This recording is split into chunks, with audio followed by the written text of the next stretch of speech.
கடவுளின் கருவியாக செயல்படுகிற பொழுது எதிர்ப்பு வரும் என்பதற்கு இன்றைய முதல் வாசகமும் நற்செய்தி வாசகமும் சான்று.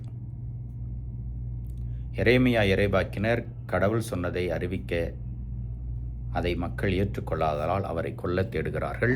அவர் காப்பாற்றப்படுகிறார்.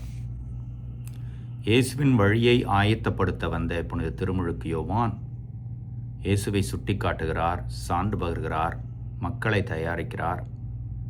அதே நேரத்திலே கடவுள் குரலை கேட்டு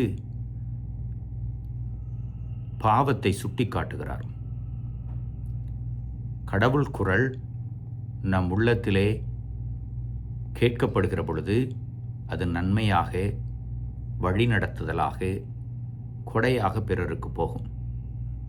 அதை ஏற்றுக்கொள்ளாதவர்கள் நிராகரிப்பார்கள், எதிர்த்து நிற்பார்கள், துன்புறுத்துவார்கள், கொலை செய்வார்கள். அன்பு, உண்மை, நேர்மை, நீதி, மன்னிப்பு இதை பற்றியெல்லாம் தெரிவிக்கின்ற பொழுது எல்லோரும் அதை மனமுவந்து ஏற்றுக்கொள்வதில்லை. ஆதலால்தான் திருமுழுக்கு யோவான் கொல்லப்படுகிறார். ஆனாலும் இயேசு அதன் பிறகு மிக சுறுசுறுப்பாக மீதமுள்ள நாட்களிலே நற்செய்தியை அறிவித்தும் குணப்படுத்தியும் தன் வாழ்வை திருமுழுக்கு யோவானைப் போல கடவுளுடைய விருப்பப்படி அர்ப்பணமாக்குகிறார்.